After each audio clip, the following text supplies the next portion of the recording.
তো এখন আমরা দেখবো হচ্ছে ডেমনস্ট্রেটিভ প্রোনাউন সম্পর্কে। ঠিক আছে, ডেমনস্ট্রেটিভ। দেখেন ডেমনস্ট্রেটিভ প্রোনাউন গুলো কি কি বলেন তো? বলেছিলাম যে দিস, দিস, দিস। ঠিক আছে, দিস, দিস এটা হচ্ছে সিঙ্গুলার, দিস হচ্ছে সিঙ্গুলার এবং হচ্ছে দিস হচ্ছে প্লুরাল। ঠিক আছে, এটার প্লুরাল হচ্ছে এটা। আর দ্যাট এর প্লুরাল হচ্ছে দোজ। দেখেন দ্যাট এর মধ্যে একটা এ আছে, এ, আর ওর মধ্যে দেখেন আপনি এ যদি লিখতে চান তাহলে আগে ওর মতো লিখে তারপরে লিখতে হয় না। মনে রাখবেন যে দোজ হচ্ছে এই আমাদের দ্যাট এর প্লুরাল। আচ্ছা, তো দেখেন আমি সাইডে লিখছি কি সিঙ্গুলার। সিঙ্গুলারের ক্ষেত্রে আমরা হচ্ছে এই দ্যাট ইউজ করি, এটার মধ্যে সিঙ্গুলারের ক্ষেত্রে আমরা দ্যাট ইউজ করি। ঠিক আছে, এখন বিষয় হচ্ছে দেখেন এটি প্রেজেন্ট টেন্সের প্রেজেন্ট টেন্স ইউজ হয়, তার মানে প্রেজেন্ট টেন্সে দ্যাট ইউজ হয়, সরি দিস ইউজ হয়। এবং হচ্ছে কাচের জিনিস বোঝাতে সাধারণত এটা ইউজ হয়, কাচের জিনিস এবং বর্তমান কোনো কিছু বোঝাতে, তাহলে বর্তমান কোনো কিছু এবং কাচের জিনিস বোঝাতে আমাদের এই দিস ইউজ হয়। আর এই সাধারণত দ্যাট ইউজ হয় কি দেখেন তো, এটাও সিঙ্গুলার, তার মানে এটাও সিঙ্গুলার, এটাও সিঙ্গুলার। কিন্তু দেখেন এটা এটা দ্বারা বোঝায় হচ্ছে এটি, দিস দ্বারা বোঝায় এটি, কিন্তু দ্যাট দ্বারা বোঝায় ওইটি। ঠিক আছে, দ্যাট দ্বারা কি বোঝায় ওইটি। আচ্ছা, যখন আমি এক্সাম্পল দেবো তখন আপনার কাছে ইজি মনে হবে। দেখেন তারপর হচ্ছে তার মানে দূরের কোনো কিছু বোঝাবে, তার মানে পাস্ট টেন্স কে ইন্ডিকেট করে। ঠিক আছে, আচ্ছা, তার মানে দূরের কোনো কিছু বোঝায়, পাস্ট টেন্স কে ইন্ডিকেট করতে পারে। সবসময় যে পাস্ট টেন্স কে ইন্ডিকেট করবে সেরকম না। ঠিক আছে, এটা কনটেক্সটের উপর ডিপেন্ড করে। তো দেখেন তার মানে আমরা দেখলাম যে দিস এবং দ্যাট এটা হচ্ছে কি বলেন তো, এটা হচ্ছে একটা সিঙ্গুলার, এটাও সিঙ্গুলার। এটা কাছের জিনিস বোঝাবে, এটা দূরের জিনিস বোঝাবে। ঠিক আছে, আচ্ছা দেখেন তার মানে এটা যদি সিঙ্গুলার হয় এটা প্লুরাল হচ্ছে দিস, THES, দিস, এটা প্লুরাল। দেখেন আর দ্যাট এর প্লুরাল কি, দোজ। আচ্ছা, এখন আমরা এক্সাম্পল দেখবো। এক্সাম্পল দেখলে আশা করি আপনার এই বিষয়টা ক্লিয়ার হয়ে যাবে। দেখেন ডেমনস্ট্রেটিভ এর পরে নাউন বসতে পারে। দেখেন ডেমনস্ট্রেটিভ এর পরে নাউন বসতে পারে। দেখেন বিষয়টা হচ্ছে এরকম। দেখেন আমি যদি বলি এটা এটা কি, দেখেন দিস ইজ মাই বুক, বলেন তো বুক একটা কি, নাউন। নাউনের আগে কি বসছে, পসেসিভ প্রোনাউন বসছে, কিন্তু পসেসিভ প্রোনাউন বলতে পারবো এটা পজিশন অনুযায়ী সে অ্যাডজেক্টিভ হয়ে গেছে। আচ্ছা, তো এখানে আমাদের প্রোনাউনটা কি, ডেমনস্ট্রেটিভ প্রোনাউন। দেখেন এই দিসটা হচ্ছে একটা ডেমনস্ট্রেটিভ প্রোনাউন, দিসটা কি একটা ডেমনস্ট্রেটিভ প্রোনাউন। যেমন হচ্ছে দিস ইজ মাই বুক, এটি আমার বই। এই যে দেখেন এটার অর্থ কি ছিল, এটি, তার মানে this is my book. This is her pencil, এটি তার তার pencil. This is my phone, এটি আমার ফোন। আচ্ছা, আমি যদি বলি that is that is your phone, এটা তোমার ফোন। ঠিক আছে, দ্যাট মানে ওইটা, ওইটা তোমার ফোন। মানে বিষয় হচ্ছে এখানে একটা জিনিস আছে, মনে করেন ওইখানে আরেকটা জিনিস আছে। ঠিক আছে, এটা একটা জিনিস, ওইখানে আরেকটা জিনিস। আমি বললাম this is my phone, this is মানে এটা, এটা যেহেতু আমার কাছে, this is my pencil and that is yours. That মানে ওইটা, দ্যাট মানে কি, ওই যে এখানে ওইটি, তার মানে ওইটা। বললাম this is my house, this is my house, মানে মনে করেন এখানে একটা হাউস আছে এবং ওইখানে অনেক দূরে আর একটা হাউস। আমি বললাম দিস ইজ রহিমস হাউস, এটা রহিমের বাড়ি। ঠিক আছে, দ্যাট ইজ করিমস হাউস, ওইটা করিমের বাড়ি। ঠিক আছে, ওইটা দ্যাট ইজ করিমস হাউস, ওইটা করিমের বাড়ি। তার মানে টেন্স কোনো ফেক না, মানে এখানে পাস্ট টেন্সকে ইন্ডিকেট করবে যে এরকম না, প্রেজেন্ট টেন্সকেও ইন্ডিকেট করতে পারে। ঠিক আছে, আচ্ছা, তার মানে কাছের জিনিসের ক্ষেত্রে দ্যাট দিস বসে এবং দূরের জিনিসের ক্ষেত্রে দ্যাট বসে। ঠিক আছে, আচ্ছা দেখেন আমরা এখানে পাচ্ছি হচ্ছে, আমি যদি বলি দিস বুক ইজ মাইন, দেখেন দিস বুক, এই যে বুক নাউন বসছে না।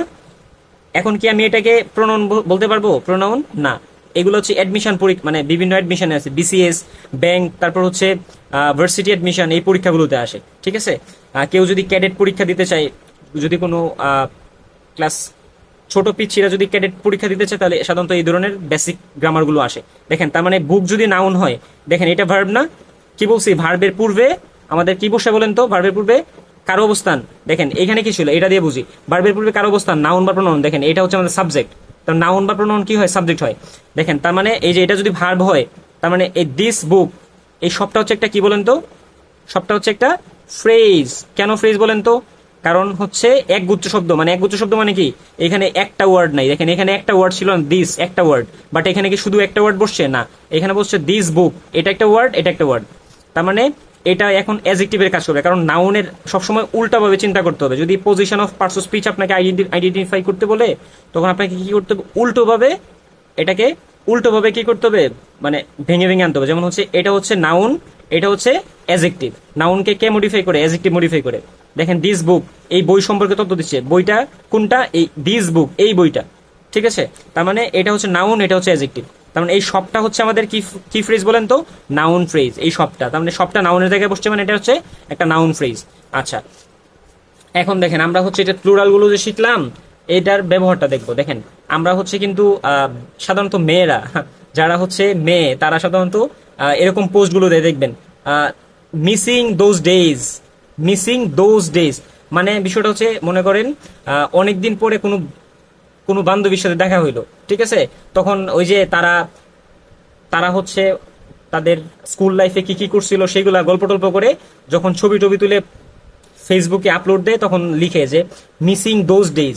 এই দোজ মানে কি এখনের দিনগুলো না, এই দোজ মানে হচ্ছে আগের দিনগুলো, আগের দিনগুলো। তার মানে এখানে একটা জিনিস বোঝাচ্ছে না, ঠিক আছে, ওই দিনগুলো।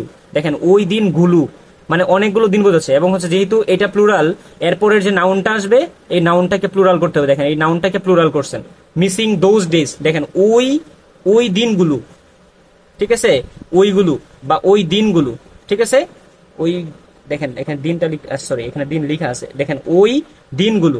তার মানে ডেজ মানে দিন, ঠিক আছে, যেহেতু এটা প্লুরাল, প্লুরালের পরে আমাদের কি বসতেছে ভার্বের সাথে, দেখেন এটা এটা ভার্ব না, সরি এটা হচ্ছে নাউন, নাউনের সাথে আপনাকে কি করতে হবে, নাউনটাকে প্লুরাল করে নিতে হবে। যেহেতু এটা প্লুরাল, প্লুরাল অ্যাডজেক্টিভ হলে প্লুরাল অ্যাডজেক্টিভ কখনো প্লুরাল হয় না, যাই হোক। তো আমরা এখানে প্লুরালে দেখেন এটা যেহেতু কি এটা যেহেতু প্লুরাল, তারপরে যখন আমাদের কি আসবে, নাউনটা আসবে, নাউনটা সর্বদাই প্লুরাল করতে হয়, ঠিক আছে। দেখেন দিস দিস বুকস, এই বইগুলো, ঠিক আছে। দেখেন দিস যেহেতু কাচের জিনিস বোঝায়, দিস কি বোঝায়, কাচের জিনিস বোঝায়। তো সেক্ষেত্রে দিস যেহেতু প্লুরাল, প্লুরালের পরে আবার আমাদের যে নাউনটা আসবে সেই নাউনটাও প্লুরাল করতে হবে। তার মানে দিস বুকস, এই বইগুলো, ঠিক আছে। আমি যদি বলি this books are mine, this books যদি সাবজেক্টে যায়, দেখেন দিস বুকস যদি আমি যদি লিখি this books, sorry THES, this books,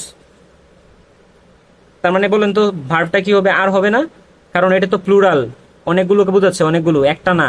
বই কি একটা না, অনেকগুলো বই। ওই বই দেখুন এই this THES, this this books, এই বইগুলো, আর, ঠিক আছে, আর আমি লিখলাম মাইন, মাইন মানে আমার, MINE, তার মানে দিস বুকস আর মাইন, এইগুলো আমার।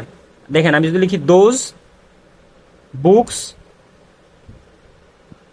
আর ইয়োর্স, ঠিক আছে, ওই বইগুলো তোমার, তার মানে এই বইগুলো আমার, ওই বইগুলো তোমার। আমরা আমরা সাধারণত মেয়েরা পোস্ট করে হচ্ছে মিসিং দোজ ডেজ, ওই দিনগুলো মিস করতেছে। কোন দিনগুলো, ওই যে আগের যে কাটানো দিনগুলো সেগুলোকে মিস করতেছে। মানে ওই যে আমি বলেছিলাম না এখানে পাস্টকে ইন্ডিকেট করে, এই যে এই পাস্টের বিভিন্ন, পাস্টের অনেকগুলো, মানে অনেক অনেক কিছুকে, মানে অনেকগুলোকে সাধারণত আমরা ব্যবহার করতে, হ্যাঁ, প্লুরাল ব্যবহার করতে আমরা দোজ ইউজ করি, দোজ, ঠিক আছে।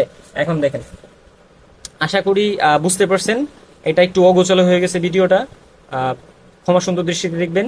যদি বুঝতে প্রবলেম হয় তাহলে কমেন্ট করবেন, ঠিক আছে। আর যারা যারা হচ্ছে প্র্যাকটিস করতেছেন, আমার বেসিক ক্লাসগুলো দেখতেছেন, চেষ্টা করবেন আমার ভিডিও শেষে যে যে সেন্টেন্সগুলো আমি বলি সেইগুলো নিজে নিজে কমেন্ট করার জন্য, ঠিক আছে। আমি ট্রাই করবো রিপ্লাই দেওয়ার। আসসালামু আলাইকুম।